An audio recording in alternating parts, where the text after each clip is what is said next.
بسم اللہ الرحمن الرحیم۔ السلام علیکم۔ منہاج ٹی وی پر قربانی کے احکام و مسائل سے متعلق اس علمی نشست کے ساتھ ثناء اللہ طاہر آپ کو خوش آمدید کہتا ہے۔ ناظرین، قربانی اسلام کی مالی عبادت ہے اور اسلام کے شعائر میں سے ایک شاعر ہے۔ اللہ تبارک و تعالیٰ کو یہ عمل اس قدر پسند ہے کہ خدا تعالیٰ نے ساری امتوں میں اسے رائج کیا۔ قربانی کے متعلق کہا جاتا ہے کہ یہ اللہ تعالیٰ کے ساتھ تعلق، محبت اور جذبہ فداکاری کا ایک مظہر ہے۔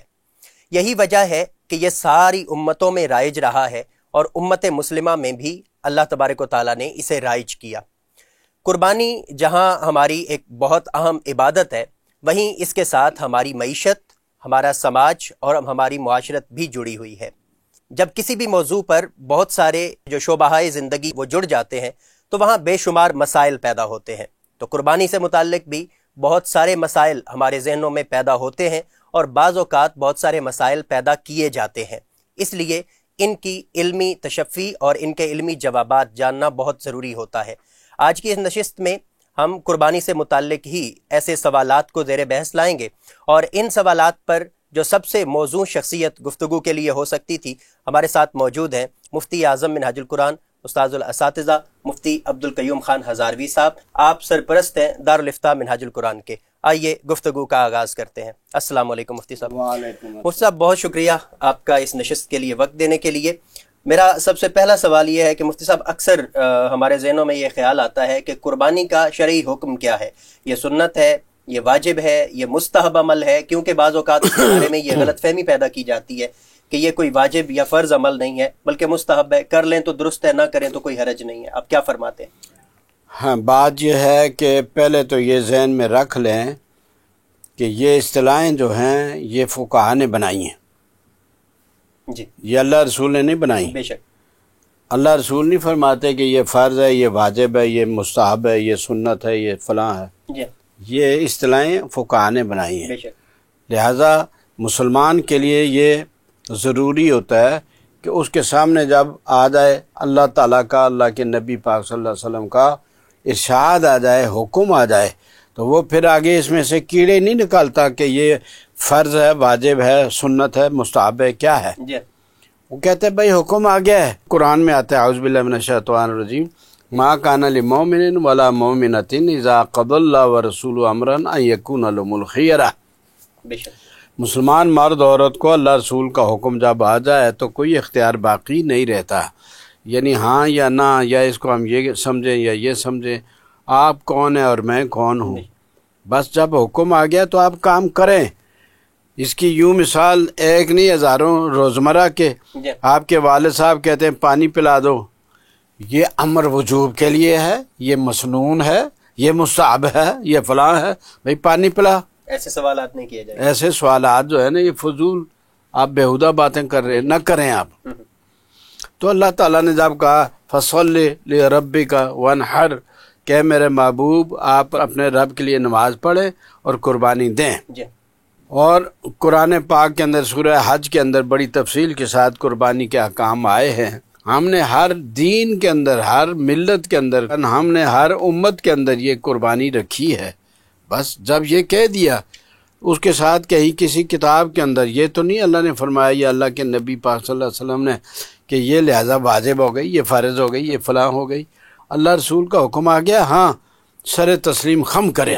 اگر آپ صاحب استطاعت ہیں تو آپ اسے کریں۔ اور اور استطاعت تو ایک ایسی چیز ہے نا کہ وہ نماز میں بھی ہے۔ جی، کھڑے ہونے کی استطاعت ہے تو کھڑا ہونا قوموا للہ قانتین، کھڑا ہونا فرض ہے۔ بے شک۔ لیکن اگر کھڑے نہیں ہو سکتے تو بیٹھ کے پڑھیں، یہ پھر کھڑا ہونا فرض نہیں رہے گا، بیٹھ کے پڑھیں، اور بیٹھ کے بھی نہیں تو پھر لیٹ کے پڑھیں، جی، اور آنکھ سے نہیں سر سے اشارہ کر کے پڑھیں۔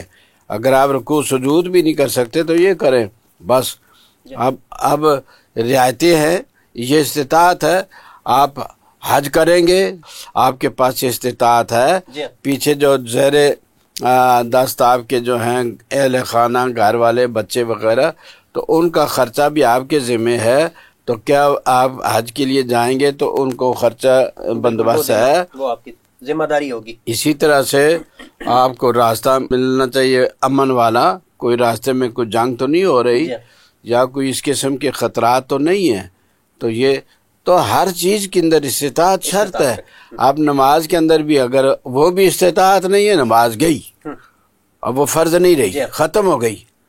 اسی طرح زکوٰۃ، آپ کا سارا مال آگ لگ گئی، چوری ہو گیا، کوئی ضائع ہو گیا، خدا نہ کرے تو ایسا اگر ہو گیا تو آپ کی زکوٰۃ گئی، ختم ہو گئی.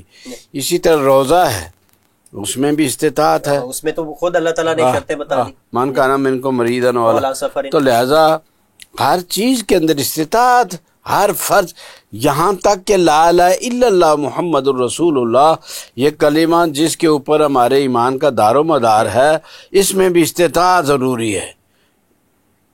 الا من اکرہ وقلب مطمئن بالایمان، اگر کسی کو گن پوائنٹ پر مجبور کر دیا گیا کہ تو کلمہ کفر منہ سے نکال، تو اللہ تعالیٰ قرآن میں فرماتا ہے کہ کلمہ کفر جو وہ نکلوانا چاہتا ہے تیرے زبان سے، وہ نکال دے، جان بچا لے. یہ بڑا فرض ہے، استطاعت نہیں ہے تیری اب.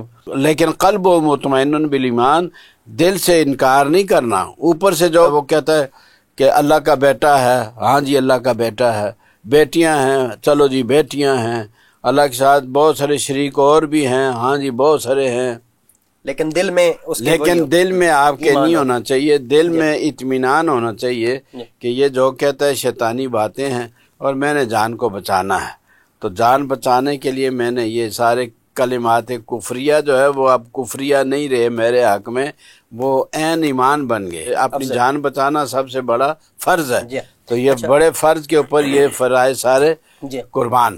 مفتی صاحب، اسلام کی جو مالی عبادات ہیں ان میں جیسے آپ نے ذکر فرمایا حج کا، جیسے آپ نے ذکر فرمایا زکوٰۃ کا، اسی طرح قربانی بھی ایک مالی عبادت ہے.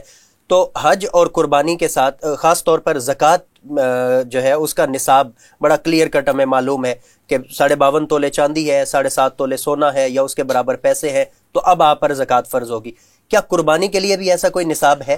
ہاں، اس کے اندر بھی نصاب تو وہی ہے جو زکوٰۃ کے لیے ہے. ٹھیک ہے. البتہ وہاں حولان حول شرط ہوتا ہے جی کہ سال گزر جائے تو پھر حاجات اصلیہ سے وہ زائد ہو، تو پھر سال بھی گزر جائے تو پھر آپ کے اوپر زکوٰۃ ہوتی ہے. لیکن یہاں نہیں ہے.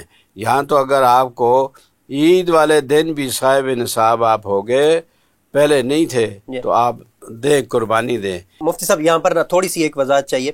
اب آپ نے فرمایا کہ جیسے زکوٰۃ کا وہ نصاب ہے اسی کے برابر قربانی کا بھی ہے. زکوٰۃ کا اگر ہم چاندی کے حساب سے فرض کر لیں مثال کے طور پر تو وہ 1.5 لاکھ روپیہ بنتا ہے اس وقت ایک اندازے کے مطابق. تو کیا ان 3 دنوں میں، قربانی کے ایام میں 3 دنوں میں کسی بندے کے پاس اپنی ضروریات سے زائد 1.5 لاکھ روپیہ ہو تو تب اس پر قربانی فرض ہوگی؟ یہ بات بہت اچھی آپ نے پوچھی. نبی پاک صلی اللہ علیہ وسلم نے جب یہ نظام دنیا میں رائج کیا تو اس زمانے کے اندر 200 درہم یعنی چاندی جو تقریباً 52 تولے بنتی ہے، تو وہ اور 20 مسکال سونا جو کہ 7.5 تولے تقریباً بنتا ہے. دونوں کی مالیت برابر تھی اس وقت، لیکن آج کل زمین آسمان سے زیادہ فرق ہو گیا. سونا بہت مہنگا ہو گیا ہے، چاندی اس کے مقابلہ میں بہت نیچے آ گئی. تو لہذا ہمارے فقہا جو تھے وہ بڑے صاحب نظر تھے، اللہ نے ان کو توفیق دی، انہوں نے اجتہاد کیا اور انہوں نے کہا کہ یار جو مالک ہے نصاب کا اس کی سہولت کو نہیں پیش نظر رکھنا، جو عوام ہیں، فقراء ہیں، مساکین ہیں، ان کی طرفداری کرنی ہے، ان کا مفاد پیش نظر رکھنا ہے.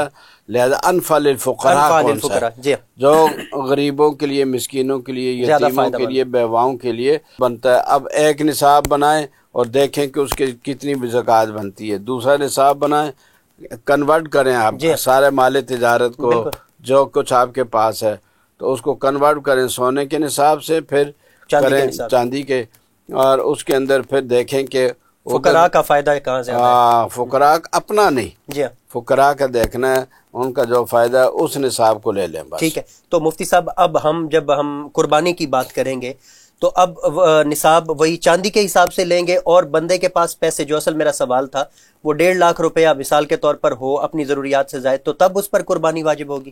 یہ ضروریات سے زائد ہوگا، کیونکہ اب ایک ہیں قربانی دینے والے، جیسے زکوٰۃ، صدقات، کفارے دینے والے، اور ایک ہے لینے والے. اب ہم نے ان کے اندر جو ہے توازن رکھنا ہے.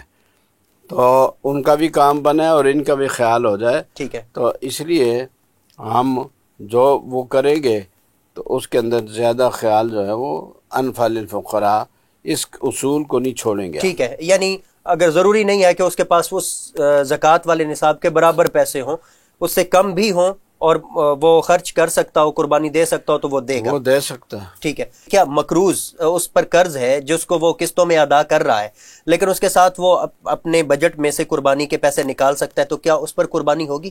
ہاں، یہ بھی اس کی سہولت ہے. وہ اگر سمجھتا ہے تو اس کے لیے معافی کا بھی راستہ ہے. ٹھیک ہے. کہ بھائی چونکہ ابھی قرضہ تیرے اوپر ہے، ٹھیک ہے. قسطوں میں تو دے رہا ہے، لہذا مقروض ہے تو نہ دے، قربانی نہ کر. ٹھیک ہے. اور اگر وہ سمجھتا ہے کہ کوئی بات نہیں، یہاں قرضے کے بھی قسمیں ہیں نا بھیا. جی ہاں، جی بالکل. یہاں جی 10 کارخانے پہلے ہیں اور 11واں کارخانہ جو ہے اس کے لیے قرضہ لیا ہوا ہے اور قومی خزانے سے لیا ہوا ہے، اور آج لیں گے اور کل معاف کروا لیں گے.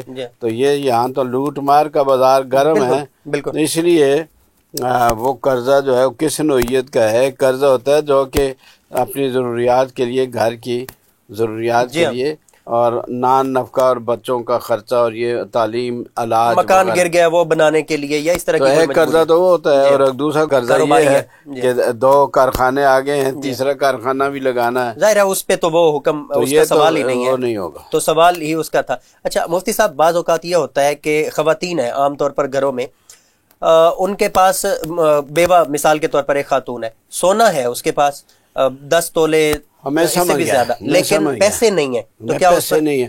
اس کے پاس سونا ہے یعنی نصاب ہے. جی ہاں. اس کا خرچہ جو ہے وہ کوئی اور بیٹا اٹھا رہا ہے یا کوئی ہوگا. تو لہذا اس مائی جو ہے نا، اس کو 2 راستے اس کے لیے.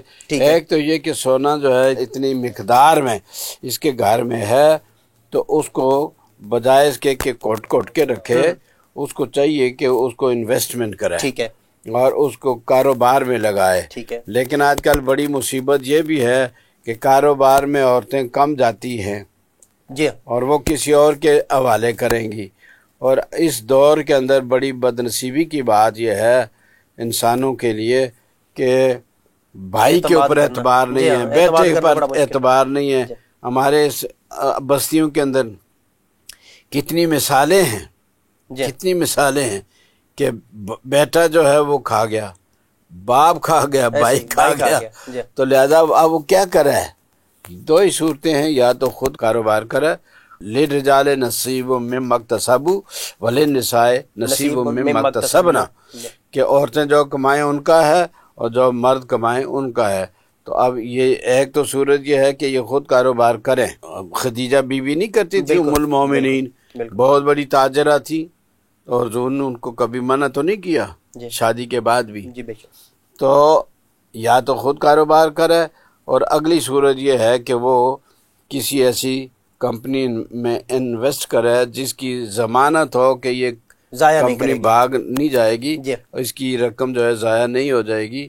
تو وہ حلال کے کاروبار کے اندر، جس کو ہم آج کل PLS کہتے ہیں، پروفٹ لاس شیئرنگ، مضاربہ مشارکہ، اس کھاتے کے اندر، کیونکہ وہ کہہ رہے ہیں کہ یہ کھاتا جو ہے مضاربے کے شرعی اصولوں پر ہے، مشارکے کے شرعی اصولوں پر ہے.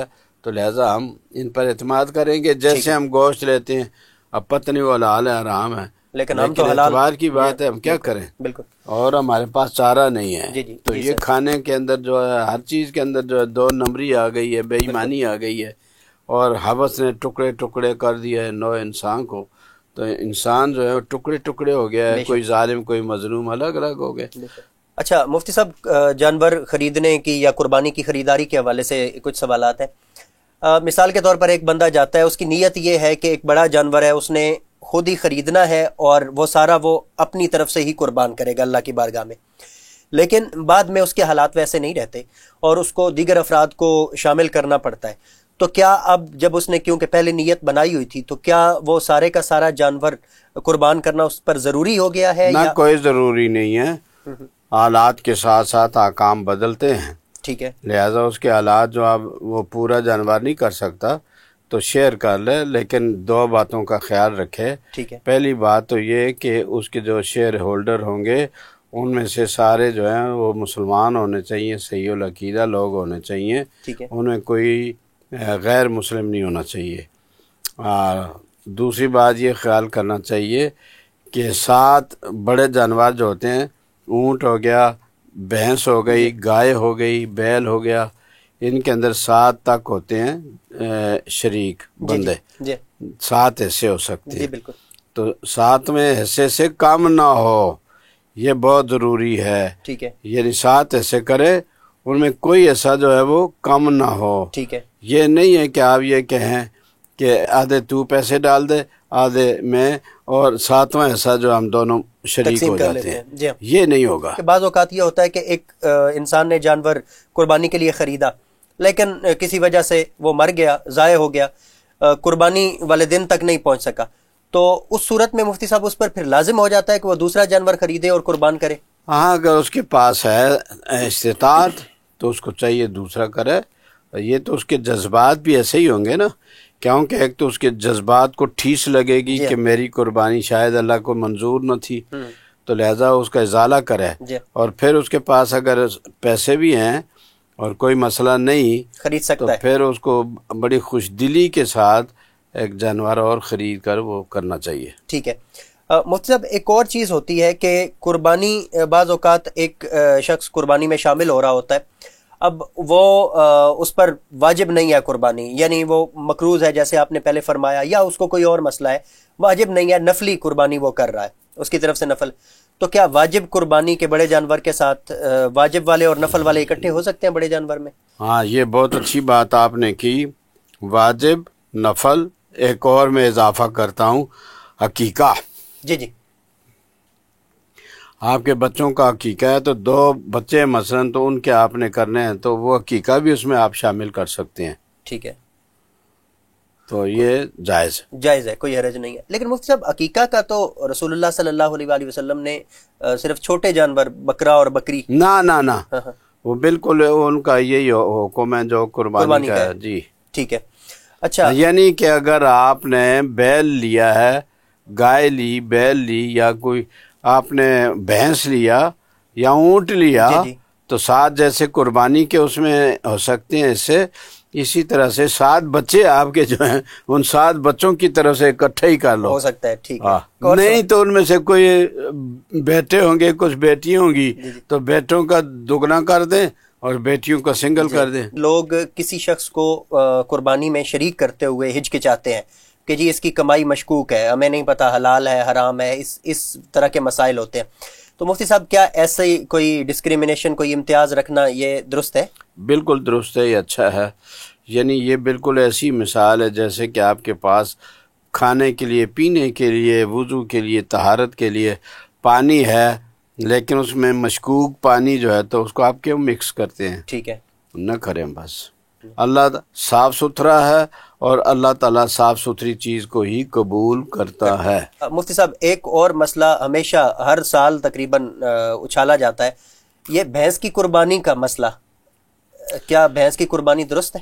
بالاتفاق سب کے نزدیک بھینس کی قربانی صحیح ہے، اور پرانی کتابوں میں یا حدیث کے روایتوں میں چونکہ اس کا نام نہیں آتا تو اس کی وجہ یہ ہے کہ یہ بھینس جو ہے عربوں کے ہاں ہے نہیں، افریقہ اور برِ صغیر میں ہی ہے، بس، تو لہذا وہ ہے نہیں ہے، جس کا چلن ہوتا ہے عموماً اسی کا نام جی، آتا ہے، لیکن اس کو قیاس ہم اسی گائے پر ہی گائے کے ساتھ ملائیں گے۔ ٹھیک ہے، آخری مفتی صاحب آج کی نشست کا سوال یہ ہے کہ بعض اوقات یہ ایک مشہور ہے کہ عشرہ ذی الحج میں وہ لوگ جنہوں نے قربانی کا ارادہ کر لیا ہو وہ بال اور ناخن نہ کاٹیں، تو کیا یہ بالکل صحیح ہے کہ آقا علیہ السلام نے فرمایا جو آدمی قربانی دینا چاہتا ہے اس کو چاہیے کہ جب چاند نظر آئے ذی الحجہ کا تو تب سے لے کر وہ 10 ذی الحجہ بال وغیرہ 10 دن قربانی سے پہلے کچھ نہ کرے، نہ ناخن کاٹے، نہ یہ اور بال حجامت وغیرہ کچھ نہ کرے۔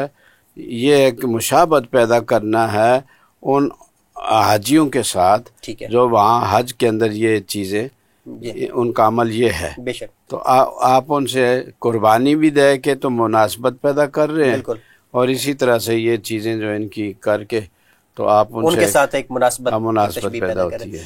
مفتی صاحب، ایک گھر کی طرف سے ایک قربانی، یعنی گھر کا سربراہ اگر قربانی کر دے تو وہ پورے گھر والے اسی ثواب میں شریک ہوتے ہیں؟ اس گھر کے اندر کچھ ایسے بھی اس کی اولاد ہو سکتی ہے یا اس کے چھوٹے بہن بھائی ہو سکتے ہیں جن کا اپنا ان کا صاحب نصاب ہے، ٹھیک ہے، اور ان کا کاروبار ہے یا تنخواہیں لیتے ہیں یا کچھ ایسا ان کے ریسورسز ہیں، جی، تو پھر ہر ایک کے اوپر الگ ہوگی۔ ٹھیک ہے، اور اگر ریسورسز نہیں ہیں، سارے اسی پر ڈیپینڈ کر رہے ہیں، تو اللہ ہی مالک ہے، سب کی قربانی قبول ہو جائے گی۔ ٹھیک ہے مفتی صاحب، آج کے لیے ہماری فقہی نشست اپنے اختتام کو پہنچی۔ ناظرین، انشاءاللہ ایک اور نشست کے ساتھ آپ کی خدمت میں دوبارہ حاضر ہوں گے، تب تک کے لیے اجازت دیجیے۔ خدا حافظ و ناصر۔